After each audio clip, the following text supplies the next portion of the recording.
good to be alive in this land of ours. Good to drive in this land of ours.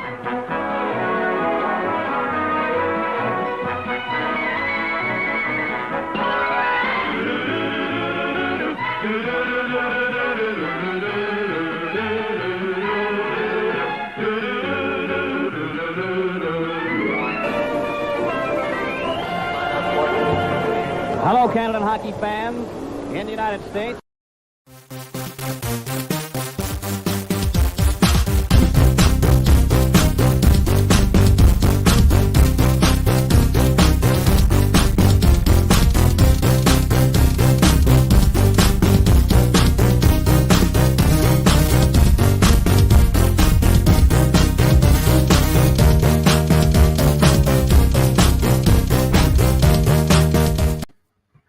Good evening, hockey fans everywhere. Welcome to Hockey Time Machine on YouTube. My name is Scott Norris. I'll be your host for what we at HTM hope is a very enjoyable evening with a very special guest for all of you viewers.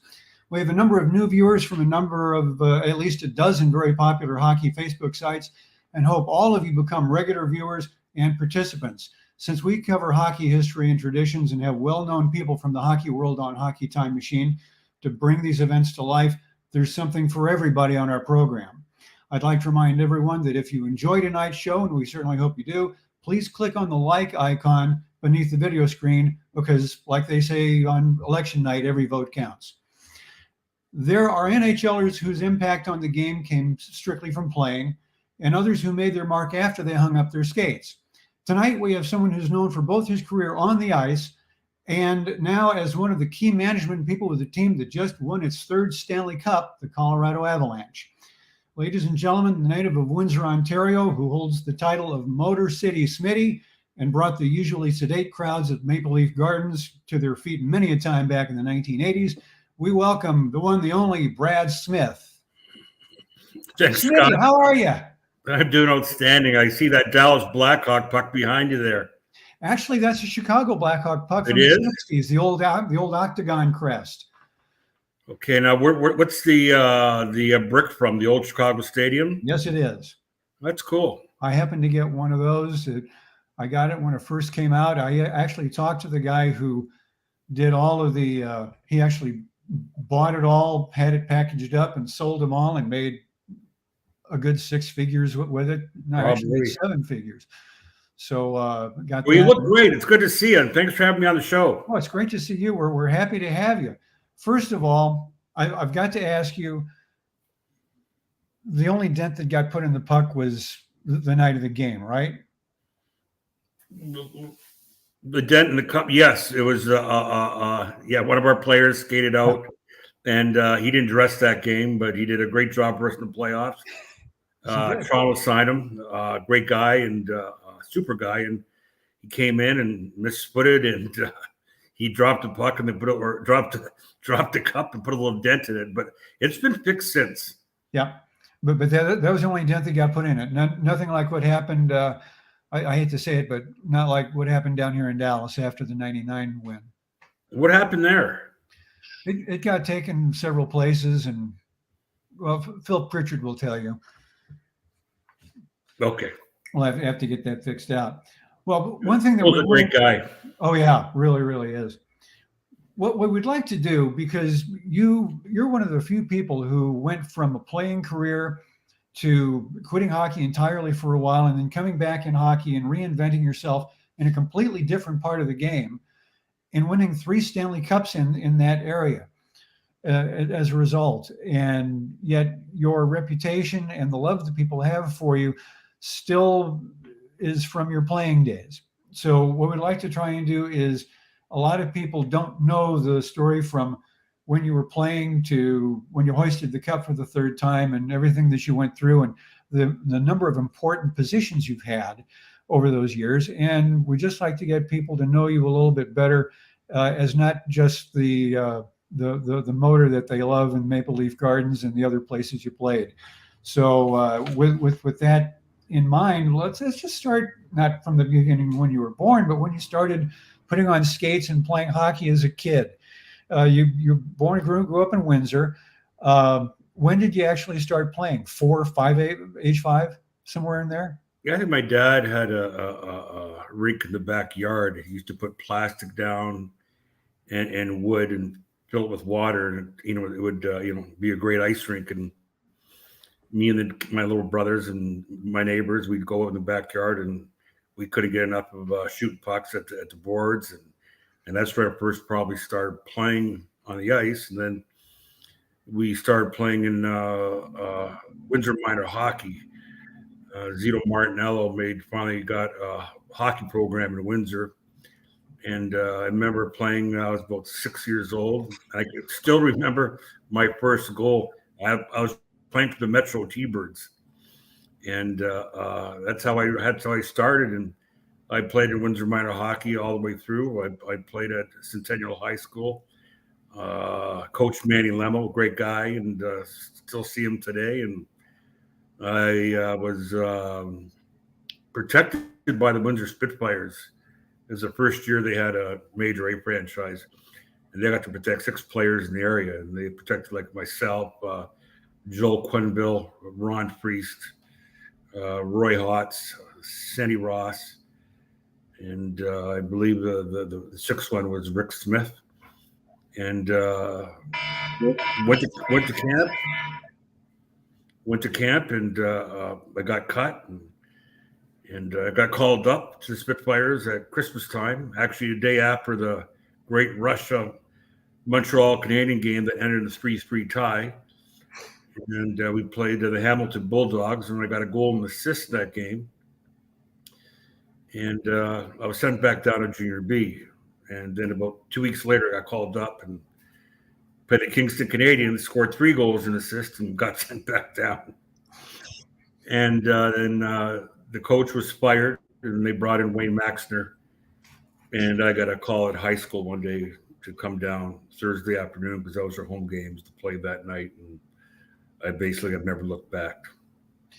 So back in those days, or back at that age, were there scouts from pro teams that were coming down to watch you guys at ages 14, 15, 16? I mean, especially since you were in Windsor, it wasn't too hard for a lot of the pro scouts to get around. But how much scouting was there done of players at your age? Probably a lot more than people think there was. I remember playing in the year before the Spitfires, playing in a midget tournament that was hosted by teams in Michigan, and then one year was hosted by us at the Windsor Arena, which we won. And I remember, in between games, like, watching the other games and walked down the corridors. There were a lot of pro scouts there and amateur scouts. And I remember Mr. Davidson from the Blackhawks, so I talked to him sometime, and he'd be at these games. So yeah, you were watched. No matter where you go or you're playing. Kids today, I always tell them, you're in the rink playing hockey, somebody's watching you. So it's nowadays. I mean, there's no stones unturned, obviously, but it's we were scouted, yes. How much contact could the scouts? Because I know that back in the original 6 days, you got signed to a C contract, and basically you were the property of whatever NHL team signed you to that paper, unless they decided to let you go. But when you were playing, was it still that way? I mean, could scouts sign you to any kind of letter or obligation, or did they have to keep hands off? And how much contact could they have with you? I really had no contact. Back then, it was basically done through the agent. And the agent will keep tabs on what teams liked you. And I got more like letters from colleges like all over the United States for scholarship. And so we were watched pretty extensively. And I actually decided I would go to University of Michigan. And that same time, the Windsor got the Major A franchise. I was one of the first guys to get the like the scholarship, like have an education paid for, the education package. Yeah. So I came back and I played for my hometown Windsor Spitfires. But yeah, there was like a lot of colleges. I mean, and but it was exciting every time you go to the mailbox and get a letter from a college coach. He wants to come and visit you. You know, being 16, 17 years old, it's exciting. Every day was Christmas when you got something good in the mail, wasn't it? So you ended up with the Windsor Spitfires in Junior A. Your first coach was Wayne Maxner. And I assume that as you were going through your teenage years, you knew who he was. But what was it like to be under a Junior A coach who had some name recognition and a reputation? Well, first of all, there was a coach called Doug Johnson, which I liked. He used to coach the Oakville junior team, but he didn't think I was really that good or good enough yet. And then Wayne came in, and you know, in fairness, Wayne gave me my first opportunity, and I you know, I mean, I can't never forgive him for that. He gave me my first opportunity to play Major A. Gave me a big role. I led the team in scoring, and yeah, he was a good coach. I liked Wayne. When he was working with you as you were developing, what kind of direct coaching did he give you? Give you the amount of time and stuff to hone your skills in areas where he felt that if you were going to make it to pro, you needed work in those areas? How did he get you along to where you were a well-rounded player? Well, first of all, you have to put that on yourself.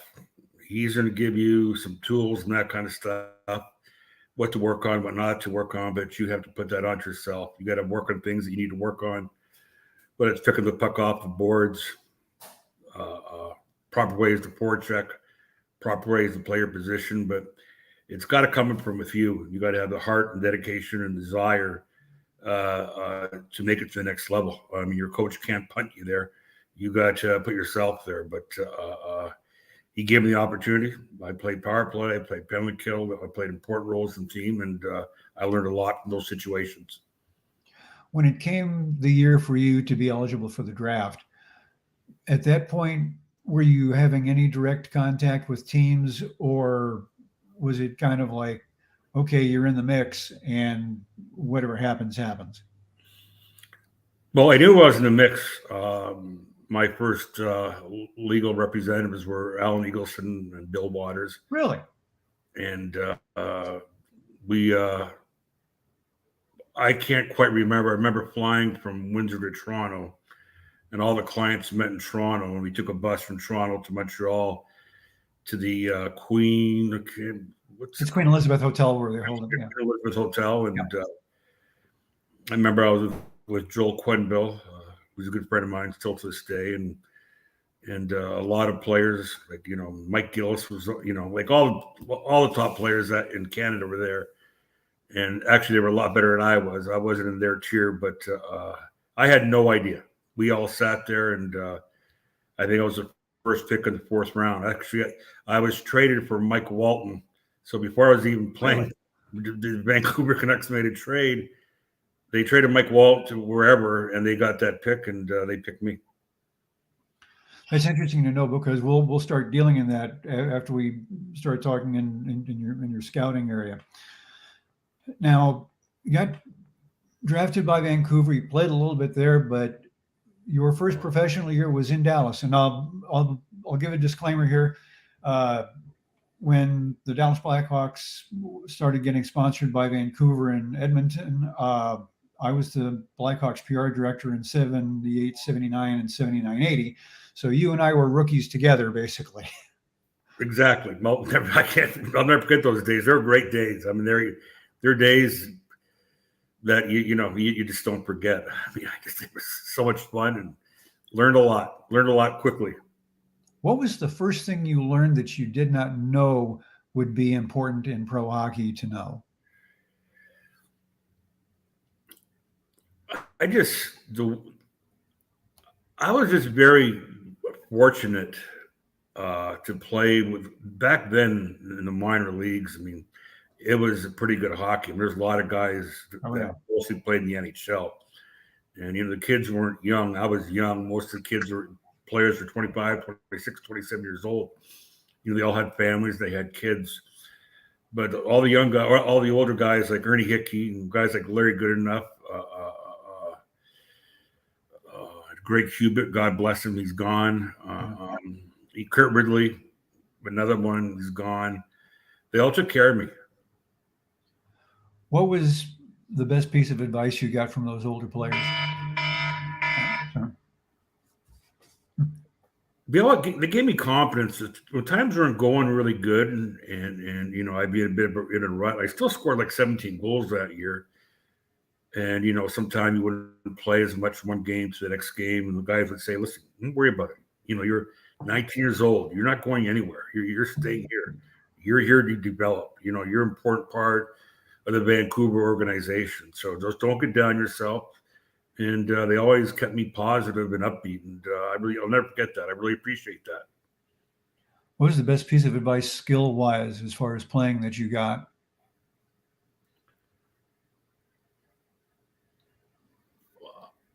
That's a hard question to answer. I mean, skill-wise, you have to have skill to play or you're not going to play or, any longevity. To me, it was John Muckler installed a team concept in how to play in different situations, as far as forechecking, as far as defending a forecheck or breakout and that kind of stuff, which is a skill. And smarts is a skill. He taught me to be a smarter player, and being smart is a skill. And he really gave me a good understanding of the game. And, by let's say December, I had a good understanding how to play, what to do and what not to do in different game situations. And you brought up a name that you and I are very familiar with, John Muckler, because I talked to him a lot when I was with the club, and all of you guys did. And one of the things that you had mentioned in our setup conversations was just how much he taught. But he was taking a club that Chicago and Toronto had pulled out, and almost at the last minute, Edmonton was brought into the mix along with the Vancouver players, and taking players who were not from the same system, who were different ages, different amounts of experience. John Muckler did an outstanding job of meshing that whole unit and getting you all to play together and play well under some very trying circumstances. How individually did he help you in terms of making sure that you had support and encouragement when you needed it, and a little discipline when you strayed and needed a little bit more work on parts of your game? Because that's a communication skill that a lot of coaches don't have. Well, I remember our first training camp in Powell River.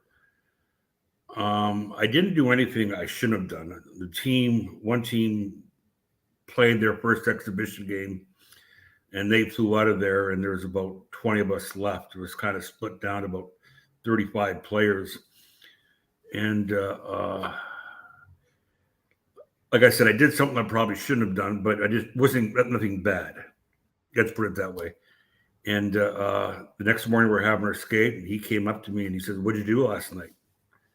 So I was honest with him. I told him what I did. He says, "Well, you owe me one." I said, "Okay, that's fair. We're good." So, but yeah, we had a team that was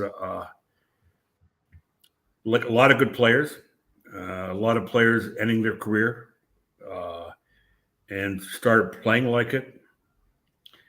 And about, say, 3 weeks in the season, we lost about, 7 out of 8 games. And we were too good for that. And I remember after a loss at home on a Saturday night, he said, "You have the day off tomorrow. Enjoy it. Monday, bring a lunch, because we're going to be here all day. We're going to be from 8 o'clock to 5 o'clock. You're going to take a working shift." Got there in the morning. Shooter's word. We stayed there at about 4:45. Tuesday, same thing. Wednesday, the same thing. Thursday, the same thing. Well, Friday night we played, and I think we blew somebody out 8-1, and I think we won 18 out of 20 games. Yeah. And so after those 4 days, from 8 o'clock in the morning to 5 o'clock in the morning, we didn't have those mornings anymore. We just had good 45-minute practices, and we took care of our business. And geez, I think we beat Kansas City 4 in a row, right? Yep. And I still think we beat Salt Lake City in 5 games. You said 6. Yes, you did. You were right. You're right. I had forgotten that Salt Lake finished ahead of us, and so they got the first 2 games at home. They had home ice advantage. So yeah, it was 5. I always tell my friend Chris Brundage, I'm always right. Yes, you are. I owe you one. So you ended up after being in Dallas, you got traded, went to Atlanta / Calgary, and then when you got traded, I mean, and everybody gets traded in hockey, but did you at first think of it as, oh no, Vancouver's traded me, I'm not wanted anymore, as opposed to looking at it as an opportunity, saying, well, here's somebody who does want me? How did you make that adjustment from team to team? Well, first of all, the trade was like, at that time, it was like a blockbuster trade. They traded Don Lieber and myself to Atlanta for Darcy Rhoda and Ivan Boldarev. Of course, I was a throw-in. I didn't compare to those guys. Those guys are great hockey players. But there was another chance to go for an organization who believed in me and wanted me. And I thanked the Vancouver organization and went to Atlanta, met a lot of great people again in Atlanta. Eric Vale, Brad Marsh, Phil Russell, just met a lot of great people. I'm very fortunate to meet all these people in the game. It's a great game. I mean, great people. Now, you were in Atlanta / Calgary. You worked under Al McNeil. What kind of coach was McNeil? Because he had been in a lot of places, played in Chicago with the Blackhawks, ended up coaching in Montreal, won the Stanley Cup in '71, and had found himself somewhere else. What kind of coach was he to work under? Al was great. We also had a first assistant that year, Pierre Paget. Cliff Fletcher was the general manager, and Dave Poyle was assistant general manager. Mm-hmm. Are all great people. They made it, feel like a family. And oh boy, how about that? Yeah, that was the last minute of the game. I don't know why Al had me and Alex McKendry on the ice in the last game, but we were. Well, when Alex McKendry was playing in the Central League for Fort Worth, everybody had one eye out for him. So Alex kind of had a free lane. So that was a good guy for you to play with. Yeah, it was. Geez, that brings back memories. Well, you can thank Paul Pasco for that one. Paul has incriminating evidence everywhere. Yeah. So but when Al was a great coach, a great guy. And when we were in Atlanta, I mean, things were a little different. The guys, they had fun, but they played hard, but there was a real good team concept. You did things as a team, and I remember one day, like, we didn't have charters back then, and I remember we were flying summer. We had to stop in some city. I mean, like a 2-hour layover, and of course, Al and Pierre would, or not Al, but Pierre would say, no bars, no drinking. And, we weren't playing till the next day. And, some of the older guys would go, we're all going to go in the bar together. And everybody's got to come. And I remember we're in this one bar, and the guys are having a beer and just minding their own business, causing no trouble. Just very, very gentlemanlike. Hockey players are very gentlemanlike. Stick with that story. They're great tippers, and they're good people. They got a big heart. And I'll never forget, Pierre Paget walked by. He was sneaking in, looking to see if we were there. And Eric Bell yelled out, "Hey, Pierre, come in, have a beer. Let's come on in."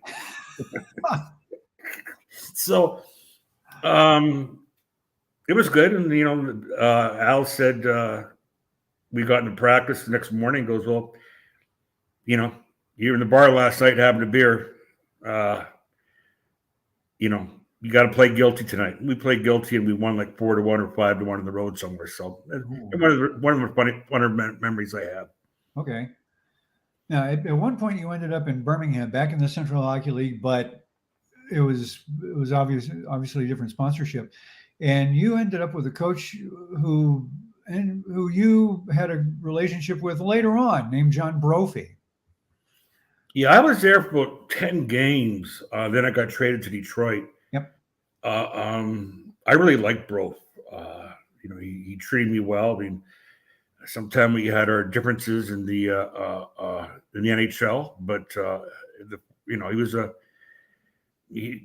was a great guy. I mean, I love playing for him. I do anything for the guy.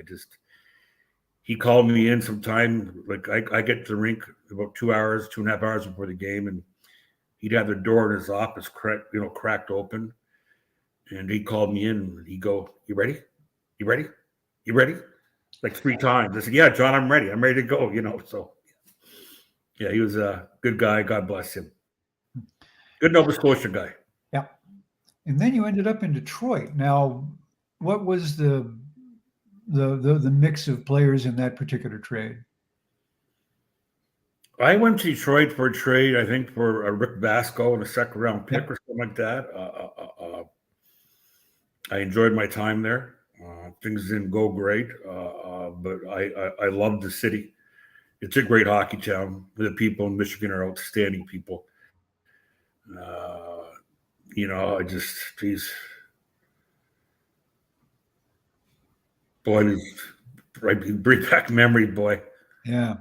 And yeah, you know, I mean, you know, I'm playing a lot of charity golf tournaments every Monday in Detroit. Got to meet all the great Detroit Tigers, the old Tigers like Al Kaline and Oh wow, George Kell and all those guys. So it was a big thrill for me playing in Michigan. It's a great state. It's a great city. It's a great sports state. It's just hockey wise, it just didn't go that good, and but I was treated very well. I couldn't be treated any better. Now, Wayne Maxner was the coach for a while. What was the difference in Wayne and Maxner as a coach when you were in Windsor as opposed to with the Red Wings? And I mean, obviously it's a different level of hockey, but how did his coaching style change from juniors to NHL? His coaching style pretty well stayed the same. You know, he didn't have maybe the horses that he would have liked. He had an older team. You know, a couple years before that, 3 or 4 years before that, they brought in a lot of old players just trying to make the playoffs. Yeah, and of course they're great people. I mean, great players. Just they got old, and we just couldn't, get out of the gates. I mean, we had some good streaks. I remember walking into New York day one. I think it was Herb Brooks' first time as an NHL coach in New York. Oh, wow.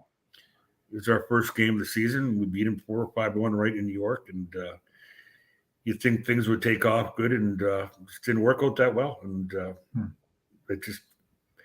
but they rebuilt, and of course they were a powerhouse, and Steve Eisman's doing the same thing now. They're going to be a great team in a couple of years. I'll tell you that right now. Now, at one point you went down to Adirondack, and that's one of the stronger AHL teams. They always seem to do reasonably well. And there you had Doug McKay, Bill Maloney, Bill Dineen as coaches. How did they differ? And for someone like you who was trying to get back full-time in the NHL as a player, what were you able to get from their coaching and stuff to tell yourself, okay, if I do this really well, if I take this, I've got a chance to get back to the NHL full-time?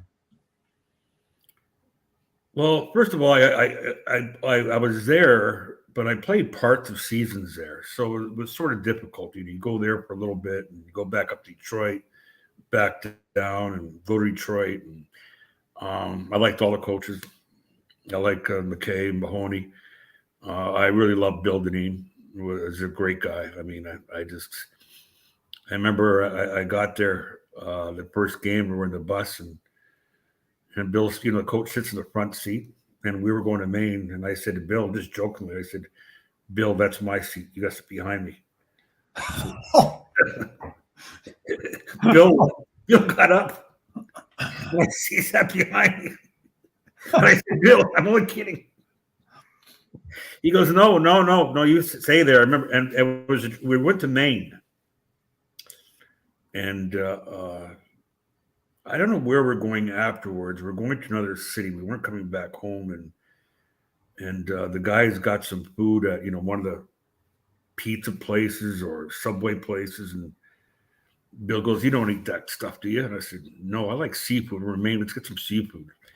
So Bill and I ordered seafood. We had I can't remember, it was haddock and chowder and a bunch of clams, and we got some wine and just sat in the front of the bus together, and we had chowed out and seafood, and great relationship with Bill. I love Bill. Great family, great people, great memories. Then in 83, 84, you got back up with the Red Wings, and Nick Polano was the coach. What the Red Wings were still like rebuilding, trying to get going again. What did Polano change or try to change to try and get things going and get the Red Wings back on a winning track?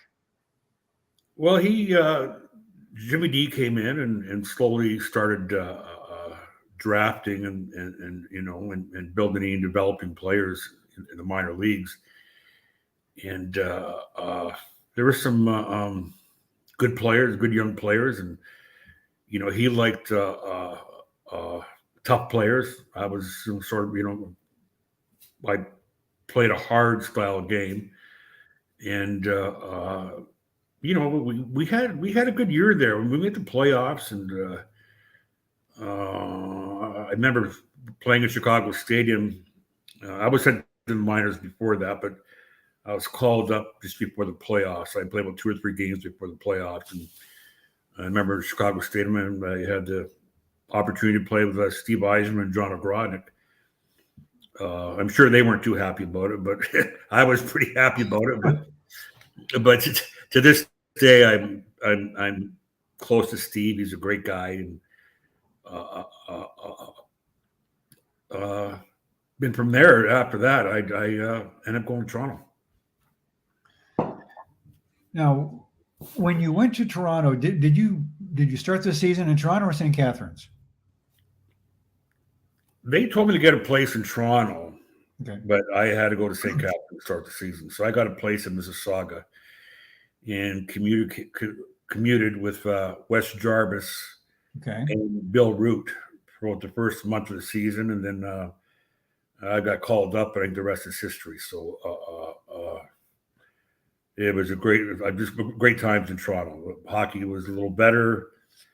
Made some good playoff runs there, and it was exciting. Fans are great there, treated me good, and for a mediocre player, they sure treated me really, really good there. So I was very fortunate to have, ending my career as a Maple Leaf. Now, back still when you were in St. Catharines, the coach there was Claire Alexander, who had played several years as a member of Toronto's system. Played a lot in the Central Hockey League. His nickname was Gramps because he looked 70 years old even when he was 30. And he was a steady defenseman and Dallas had him for a while. And you just knew that you were going to get a good steady defenseman and a guy with his head square on his shoulders when he played for you. What was he like as a coach? Because he seemed to be, from the other players I've talked to who played under him or played with him, that he taught on the ice as he played, that he was really interested in getting the young guys back up to the NHL. Yeah, first of all, his nickname mostly was the Milkman because he was a milkman in the off season. Yeah, and I think he played for a team during the Cup, didn't he? The Adams Cup. Was that 78-79 or 79-80? I will look. But I'm sure he played for a team. I got the picture in my garage. Yeah, he did play. Hold on just one second. I'm actually going to look.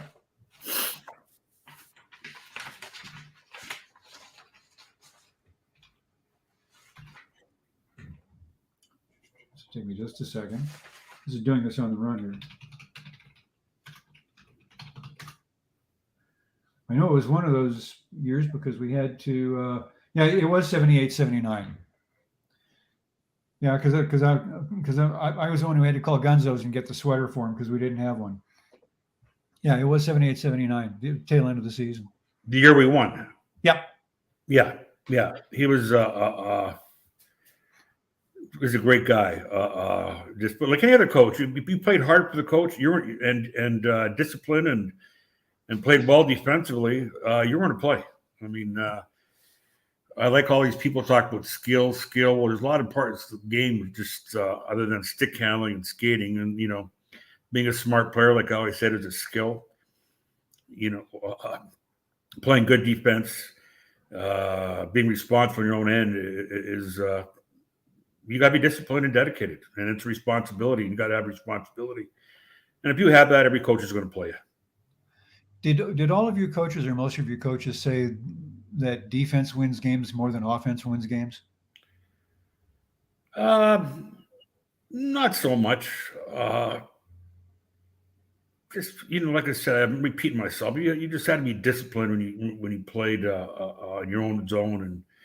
Not to take penalties and do proper things with the puck and not give pucks away and not make silly passes. But, I know with Dan Maloney was coaching and John Brophy, I mean, they played me a lot in the last minute of the periods in the game. So it showed they had trust in me that, we weren't going to score upon and I would do the job defensively. I was just about to get to Dan Maloney and John Brophy. How did they differ as coaches? Because the first coach was Maloney, and then Brophy took over. So they were the same. Really? They were the same. They were almost identical. Was it because that's the way they? John had a problem or Dan had a problem with I think Mr. Ballard and wanted a raise, and we went 2 rounds that year. Heck, we went 2 rounds every year when I was there, and people still slam that team. I don't know why. I mean, we had a good young team, and a few breaks we might have gone a little further. But they were the same type of coach, and Dan went to Winnipeg. I think with John Ferguson, and then Broke took over, and they're pretty well much the same. They demanded hard work and that's what we gave these guys. So you weren't going to play.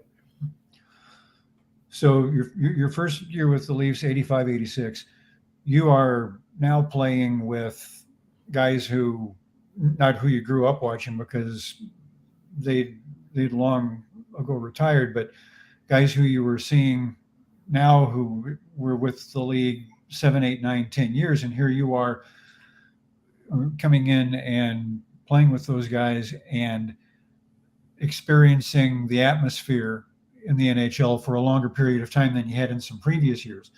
So what did it make you in any way elevate your game or change the way you played, that you were playing in Maple Leaf Gardens as a home arena as opposed to Detroit or Calgary or Atlanta? No, it didn't matter where I played. I had to play hard. If I wasn't going to play hard, I wasn't going to keep my place in the NHL. I played hard no matter where I played and no matter what building I played in. I always played hard. Boreas Salming, I grew up watching him. I'm a great player and a great friend, and I still keep in touch with him.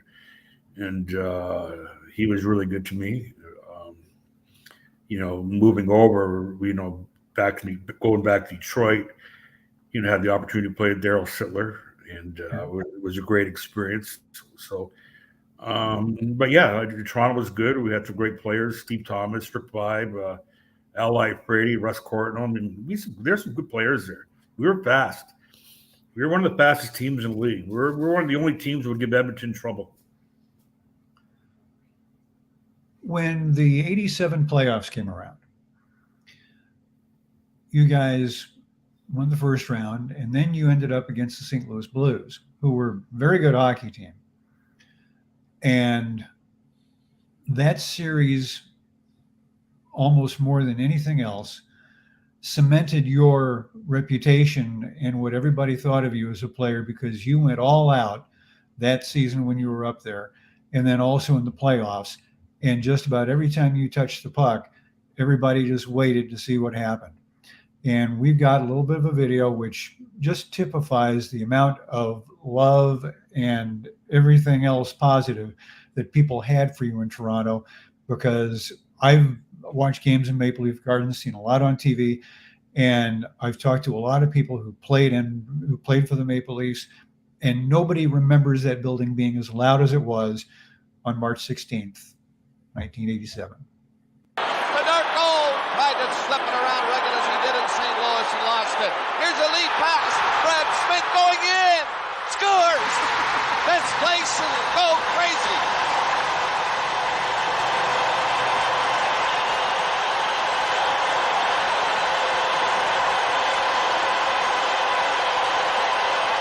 He's been dying to get a goal, and he's a crowd favorite. Look at him standing up for Brad Smith. That's forever etched in a lot of people's minds. What was there one thought that you had in your head saying this cannot get any better? It was a special moment. There's no question about it. Yeah, but I still go everywhere I go in Toronto, or no matter what I do. I mean, people always tell me where they were when I scored that goal. So Yeah. This is probably a better angle of it right here. Yeah. But it was early in the game, and it was a big goal, and we won the game 4-0 and closed the series off. So yeah, it was exciting. I can't hide that. It's exciting. Well, you felt so good about it that in the last minute of play, everybody wanted Smitty back on the ice, and you cooperated. Ken Reagan, a standout in every game in the 6 games that we've broadcast. Tonight, he's had just 19 shots. Now, that does not sound like much, but let me tell you, folks, they have been quality shots from St. Louis tonight. Reagan has been outstanding. 8 or 9 of them in superlative stops. And Bob, when the game's 1-0, for as long as it was 1-0, a big save is much tougher to make and much more important. And the fans I think are going to get their wish. Motown Smitty is taking a curtain call. If you hear this crowd and you wonder what's going on, here's what's going on. Brad Smith is on the ice for 51 seconds.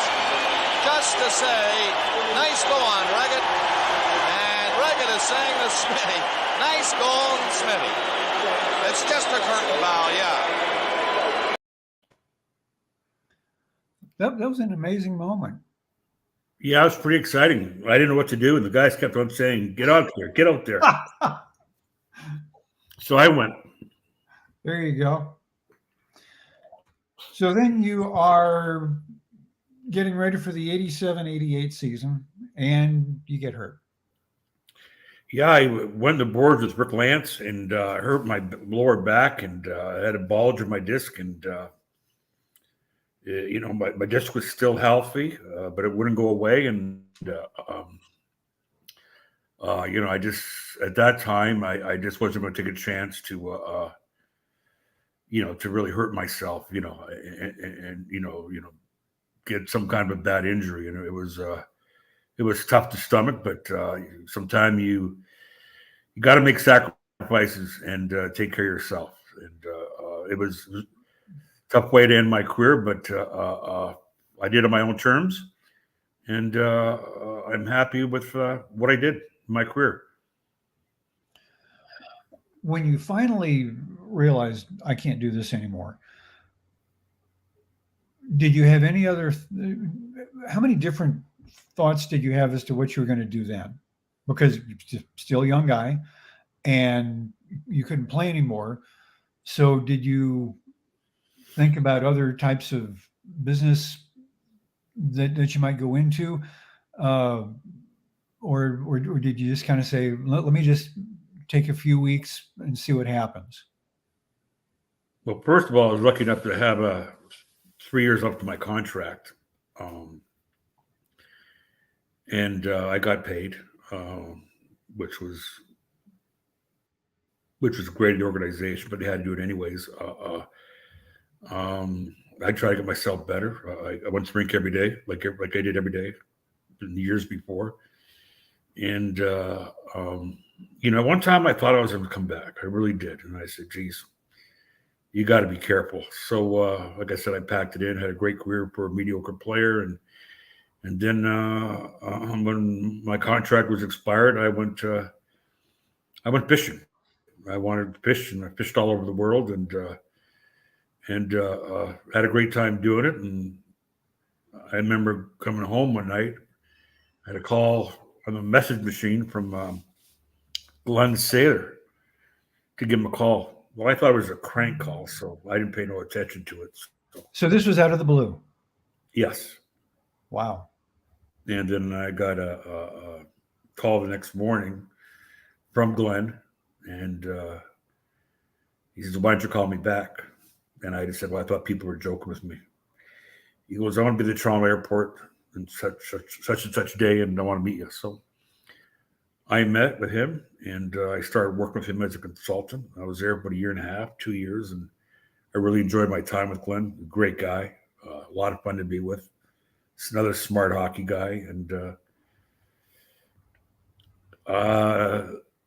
then my contract was up there. I didn't know really what to do, and they wanted me back. And I was offered actually a better position with the Avalanche, and I asked Glenn permission to talk to him. He said yes, and I talked to him, and I went back to Glenn, and Glenn said I'd matched the offer. And I said, "Glenn, I said, I already told him I'm going to stay, with the Avalanche, or work with the Avalanche now." And he was great. He said our paths will cross again soon, and they had, as far as friends and hockey circles. I'm very good friends with his son, Justin, and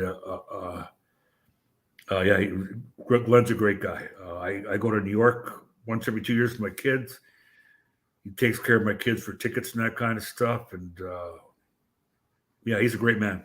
It was enjoyable working for Glenn. It was a great experience, and it was my first 2 years into a scouting position, or a front office position, and I really enjoyed them. Now you actually went back and coached the Spitfires for a couple of years, Junior A. Did your coaching experience help you make the transition into working into scouting? No, I enjoyed. I really enjoyed my time coaching. I kind of fell into it by accident. It was difficult coming in. We took over a team that went to the World Cup the year before, so we had a lot of young kids. But boy, I had some great kids I coached. I mean, some great kids. And we had a great run the next year, and then 10 games a season next year, they relieved me of my duties. And but a month later, they wanted me back, so I wouldn't go back, and I just took some more time off, and that's when I said when Glenn called me out of the blue, and right. But I really enjoyed my time as a coach and with those kids. I had some great kids. Now, when you go into scouting,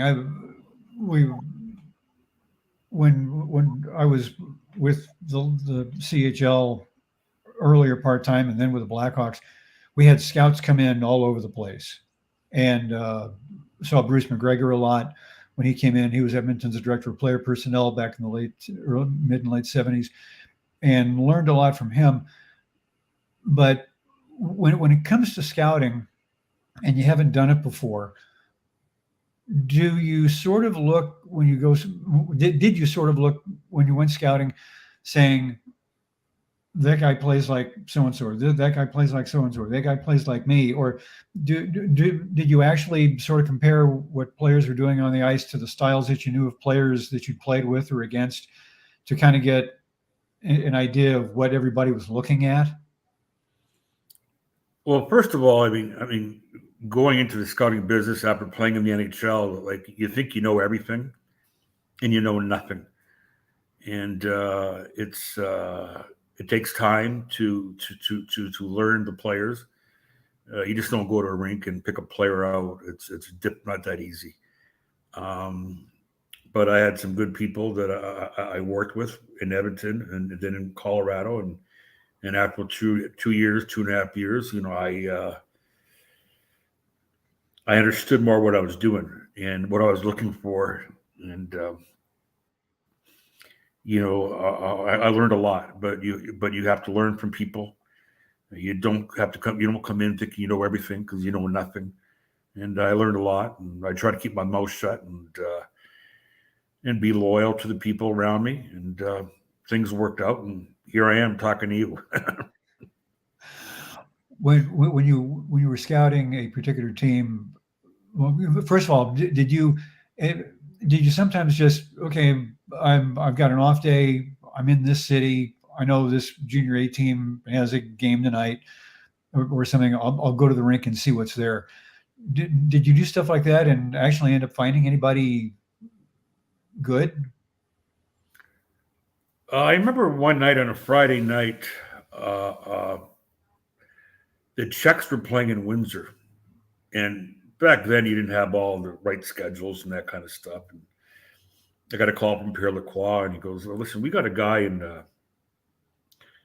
that's playing for the Czech team that's going to be in Windsor, and then the next night be in Belleville or Kingston, one of the places, I can't remember." And he says, "Can you go watch him?" And I said to myself, "Oh my God, I had a get together at my house that night. I had a fondue party. I'll never forget it." And I said, "Yeah, I'll go watch him." So I had to cancel the party, unfortunately, and went to got to the arena early, and I saw this guy. His name is Milan Hajduk. And heard that name. And yeah, and not like some guys pop at you, like they just come out and they pop at you. Well, this guy popped at me in warm up. Then I watched the game, and like he was a wizard on the ice. And I called Pierre after the game. I said, "This guy's a player. Like, I mean, we got to sign him." And he goes, "Well, go watch him play tomorrow night." It was like a 6-hour drive, or 7-hour drive. And I said, "Pierre, listen, he's going to play. Okay. What else can I say?" So I went to watch him again and called Pierre again, of course, after. And I remember in the process of signing him, he wanted a one-way deal, a one-way deal. And I got some pushback from people in upper management that you better be writing this guy, because we don't want to give him a one-way deal. And I said, you gotta put your cashews in the line sometime, And I did, and the rest is history. And he's a great guy, and he was a great player for us. And he's one player that I met on a father-son trip. Every year we go on a father-son trip, and he came one day and he asked me, he goes, "How did I get here?" I told him the story I just told you. So yeah, I was lucky there.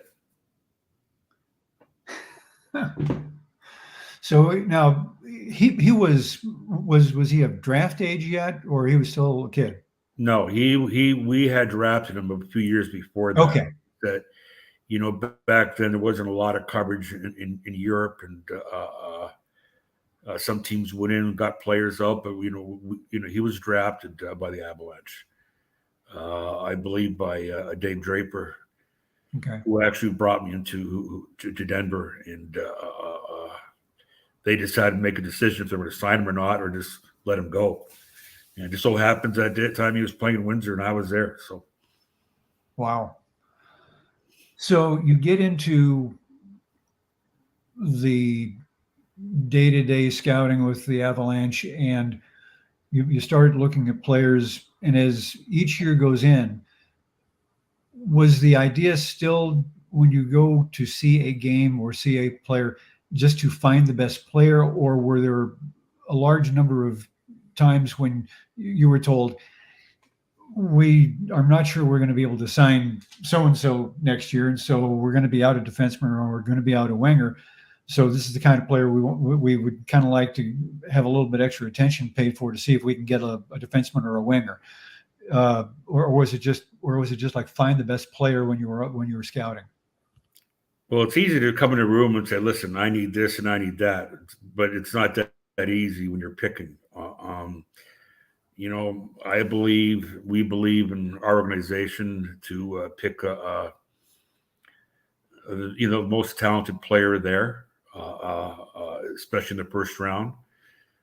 Sometime you get maybe in the second round or third round, you're still looking for the best player. But if you already picked a forward up and then you got a defenseman and a forward that are back-to-back on your list, you may take the defenseman. But it's a group decision, it's a team decision. It's not done by one person. And we're very thorough in what we do. And but early in the draft, we're taking the best player available. We don't care where he plays, whether he's a goalie, defenseman, right wing, left wing, center. We're taking the best player. What happens when you're watching a game and it's like a junior A game and the player's 16, maybe 17 years old, and they're not eligible for the draft yet, and yet you look at it and say, we really want this guy, but we can't do anything with him. It's not like, as we talked before about the old 16 league when kids signed a C letter and they were yours unless you relieved the rights. But everybody can go after him. So if you've got an underage player and you want him, how can you cultivate that relationship? Well, we don't. We have lists for everything. We have a guy that scouts and actually helps me out a lot. He works with me side by side. His name is Mike Battaglia, and he'll keep those lists from our amateur scouts. You'll have lists from the best college players that are free agents to the best underagers that are eligible for the draft next year. So we're on top of things all the time. I mean, just there's a lot of work to put into it. And you got to be smart about things. You have to be one step ahead because, if you don't have a pick in the first round, all of a sudden you make a trade and you're picking 10th, you better have your list already. And or if you're making a trade and you might want to trade for next year's first round pick, you got to look at that list and see what kind of players might be available at a certain round, a certain pick in the first round. So we're ready for everything. You just got to be ready for everything, prepared, and Mike does a great job at that. So would you say that back in the 60s and even into the 70s, in trying to find when you can get a draft choice, it used to be checkers, but now it's chess with a lot more moving parts and a lot more difficult moves? Yeah, there is, but we use our drafts as currency. That was what I would call it. They're assets. Joe and Chris made a lot of good moves at the deadline this year, and they traded some of those chips for players, and that's what you got to do to win the Stanley Cup. And they did a great job, and they're with the pro scouting staff and to make those moves. And we brought in some great players, and just players that just helped us out, that just rounded our organization out, rounded our team out, and just made us better. And they're all character people, and so if it's a game of chess, it's a game of chess. But you gotta give to take. So we did that, and we made the best of it. And like I said, Chris and Joe did a great job, and we were fortunate this year to be champions. And then you end up with, since there aren't a whole lot of trade secrets left, and all the scouts go out there and everybody sends videos out and things like that, there is still the ability to find somebody who just, for some reason, never got looked at closely enough, and just a diamond found somewhere. And you happen to find a guy playing tier 2, and the rest is history. Tell us about Cale Makar. Well, it's one thing about Joe Sakic. He's got patience, and every team knows what's going on. Every team, has an idea what's going on and that kind of stuff. And we lost the lottery, and just as an organization, without going into too much detail, we knew what we wanted to do. Joe knew what we wanted to do, and there were great players that went ahead of him. But he was the type of player that fit what we were looking for and what Joe was trying to build. Smart, great skater, young defenseman. And Joe was all about smarts, because he played that way, and all about speed. And we were fortunate. Cale landed in our laps. And like you said, the rest is history. We're very fortunate, and great player, great family. And it was, he's just an outstanding player, one of the most exciting players. And he does things I've never seen before. And he did it. I remember watching him with a couple guys in Kelowna. I mean, he get that puck, and he was able to beat that first guy who was trying to forecheck on the blue line, and he could shoot the puck to the top of the circle and score goals. And not many forwards in the National Hockey League could do that. He was doing it at 17 years old. Yeah. He was a special player, and like I said, we were lucky. We picked him, and it's and besides, he's a great guy, character guy, just wonderful person. Now, he became eligible for the draft when earlier, but he wanted to go to college, and he ended up at UMass Needham. How often is it that a player who is eligible to be drafted and you really, really want him and says, I want to go to college, and develops even further, and you're finally able to get him? I mean, that's got to be the hard part. Well, it is, but it isn't. Joe is, like I say, very patient. The kid wanted to go to school, and still he's 17 years old. It's tough for any 17-year-old coming to the National Hockey League and play, especially at that at that position. And it was good for him to go to school. He got a little more confidence. He won the Hobey Baker winner. Was a Hobey Baker winner. He led his team to, I think, they lost in the championship. Yeah. But he all of a sudden, he made a name for that school, and the coach there gave him an opportunity, and we relished it because he liked it, and we were happy for him. And after 2 years, it was time for him to turn pro, and we brought him in. Now let's go to the thing that everybody wants to hear about, is the Stanley Cup wins, because you guys won after you first joined the Avalanche in '96. And then in 2001, tell us about how it felt in your first full year with Colorado as a scout to be a Stanley Cup winner. Well, it was pretty exciting. I remember it was a very difficult playoff.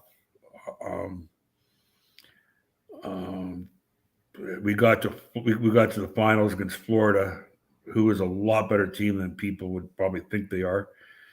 The coach there was Doug McLean, who I thought did an outstanding job. They had an older team with veterans, but veterans that had a lot of character. And all the games were close except for the second game. I think all the games were one-goal games except for the second game, where I think we blew them out at home. But I remember Game 4 in Florida.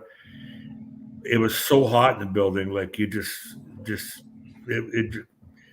it was unbelievable. I remember I was with Pierre and Michel Goulet. We ended up going downstairs and we're watching the game in the dressing room on a TV. I mean, the arenas weren't built back then, or a lot of them weren't like they are now. And I'd never forget. Pierre thought we scored, and we didn't. And he was running out of the dressing room. and he slipped in the hallway, and Michel Goulet had to go get him and said, Pierre, it didn't go in. It didn't go in. Oh, So then, of course, about 15 minutes later, the puck went back to Uwe Krupp, yep. and he shot it, and it went in, and it was amazing. It was amazing to see the players in the dressing room, great players, how they celebrated. But we had a charter there with all the families and the kids and that kind of stuff. And then we came back, and there was, of course, beer and champagne on the plane. Well, I'll tell you what, 20 minutes in that flight, everybody was sound asleep. It was that exhausting. And, you think there'd be celebration for the next 3.5, 4 hours, the flight back to Denver, but everybody's sound asleep. I remember I was sitting next to Craig Stadler. The golfer? Yeah, the golfer brought him on. And we had the Stanley Cup between us, and he'd fill the cup up with ice and have his Miller High Life beer in there, whatever it was. So Sounds like him. I was pretty tired too, and so it was a great thrill, especially getting back to Denver and seeing all the people at the airport. So yeah, it was thrilled to win the Stanley Cup for sure. So the next one in 2016. No, 2001. Yeah, I'm sorry. In 2001, by that time you had 5 years with the team. Did you feel more a part of the 2001 team and being a larger part of contributing to the team that won the Stanley Cup that year as compared to the first year? That's a great question, and I must say no, because we were a family. The crest comes first, and I was always treated the same as everybody else was treated, whatever my position was, and so no, I'd have to say no. Just I was always part of things, and so is everybody else in the organization. Whether you're a secretary or a trainer, you're all part of the win. Yeah, everybody has to add a little bit to be champions, and I always felt the same, no matter what happened. And then we get to this season. What a remarkable season this was. You were up it sure was. It sure was. It just big with my kids, and finally winning. With all the heartbreaks we've had in the last 2 or 3 years, it was exciting. Let's take a look at some of the photos, because on TV, people see the ceremony and the players hoisting the cup around, but the families are as much of this as the players and coaches and scouts are. And some of these photos are really, really revealing as to just the sheer joy that the families have at being a part of it too. So which show everybody which daughter is which. Well, the blonde is Lexi. She's 25, just got married to Ian Hodge. He's a engineer in town here. And there's my little one. She's 19. It's Laney. So it was it was a lot of fun. That's the night that actually the day the couple came home, that night, or the night, night after the win, Landeskog and McKinnon, they closed down a bar, and they had a taco truck and a hamburger truck, and the bar was open. The whole place was for ourselves, and everybody in the front office was there, and all the people. And you're right, it's for the family, and it was an exciting night. See some of the other photos here. There's one that's just precious. That one right there. That's Lexi after our second Stanley Cup. After the 2000, after the one in. Yeah, and she'd be about, I don't know, 4 years old or 3 years old, and people at the Hockey Hall of Fame are great people, and we came in there one day. We took some photos of the cup, and it was. They're great memories. Now there is one picture. Bill Pritchard was unbelievable, by the way. He was like, he's all, the guy couldn't do more. I mean, whatever he wanted, he would do, and it was. My family appreciates that. Well, we've got a picture of part of you and the cup and part of Phil. Let's take a look at that one if Glenn can bring that up. It's around there somewhere. Brad, tell us what you did each of the 3 times that you had the cup for a day. Where did you go, or what did you do with it? Well, just because of the scheduling, I really haven't had the cup for that day. The players get it, and it's a players' cup. They deserve the cup, but I've had a lot of time with the cup at different occasions, and with my family, and that's all I needed. The players deserve the cup. It's their cup. Just great to be part of it, and have your name on it, and get a ring, and to have 3 Stanley Cups is I'm pretty lucky. I work with some good people here. Those are great memories, and for someone who started out as a kid in a backyard rink in Windsor, Ontario, made your way up through Junior A, and then into minor leagues and get an Adams Cup in Dallas in '79. And then work your way through the minor leagues and get into Toronto and become a fan favorite there, and coach in the Junior A's, and then catch a break and end up with Edmonton, and then finally with the Colorado Avalanche, and have 3 Stanley Cup rings. There are very few people in this game who can say that they have done what you've done, accomplished what you've done, and you should be darn proud of yourself, because we all are. Oh, thanks, Scott. I appreciate that. Yeah, I'm very lucky. I'm very fortunate. Like I said, I work with some great people. We've got great support in our organization, and we're a team, and we win as a team and we lose as a team. So I'm very fortunate. Well, fortunately, you're in a position with the club where your chances of having to retire soon. I've seen a lot of scouts go into their early 70s, mid 70s, and enjoy what they do. And there aren't a whole lot of places in sports where somebody can do that and still be productive and still enjoy their jobs. So you're a young man. So you've got a lot of time left to get some more Stanley Cups, Brad. Yeah, that's what I tell everybody. We need to get our cup back. We lost it before. We need to get it back, and it's not going to be easy getting it back. And no, there's a good team. I enjoy working. It's fun. Like I said, I work with a great bunch of guys. I mean, I couldn't be any luckier. Over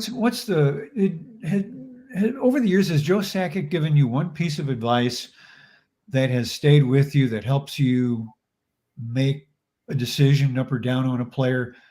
That just knowing Joe the way you do, that you go through your head, and if you're looking at 2 or 3 players, you say, I know that Joe really wants this one. Joe's let us do what we wanted to do.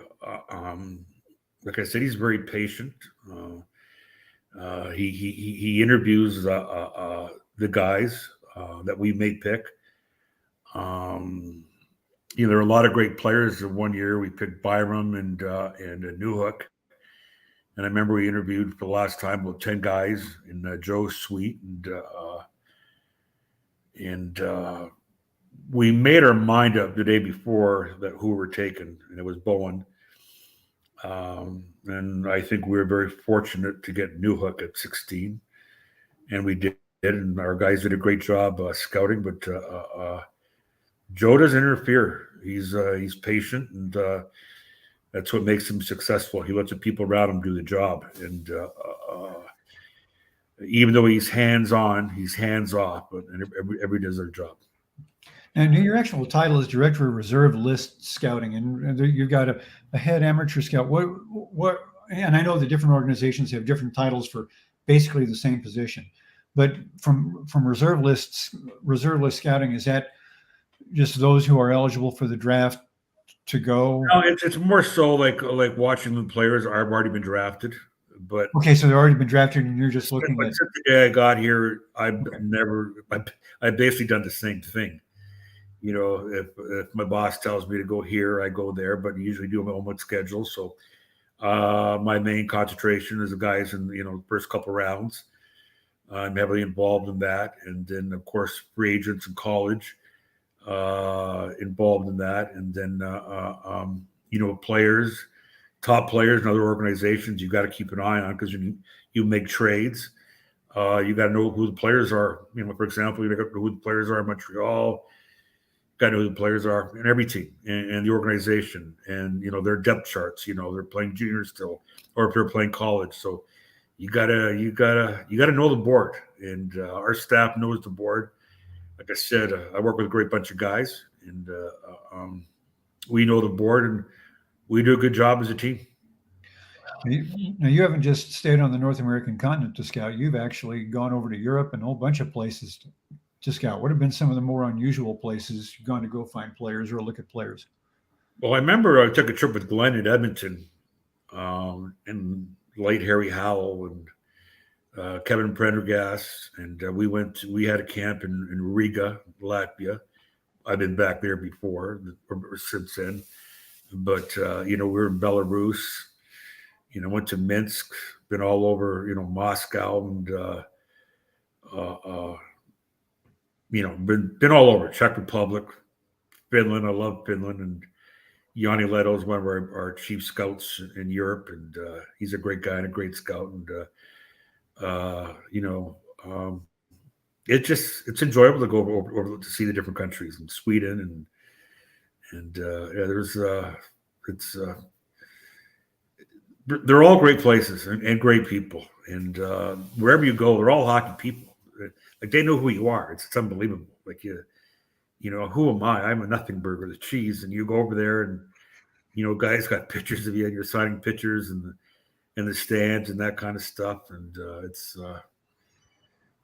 it's a great game. This has been an outstanding night. It's been great to see and talk to you again. It brings back a lot of memories for me. I know it's brought back a lot of memories for you, but we want to thank you on behalf of everybody on Hockey Time Machine for being on with us tonight. And let's see, Mark Curtin just put that up. One of the greatest guys in the game. Mark,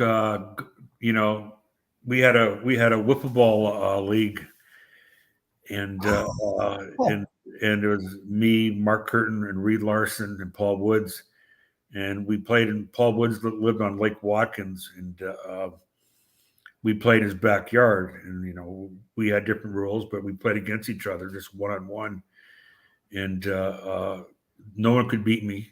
And I remember one time I threw a no-hitter against Woody, and we're having a barbecue at his house that night in the lake, and Woody took off for 2 days. We didn't see him for 2 days, and Mark, myself, and a couple other guys just barbecued the steaks and stayed at the lake, but Woody never showed up for 2 days. He was so upset. But he still thinks, and Curtin thinks they still won. They didn't win nothing. And now, was it Curtin who protected you, or you protected Curtin? Curtin protected me. He was a great guy and a great hockey player too. Peterborough Pete, outstanding person, outstanding guy, outstanding hockey player too. Fabulous.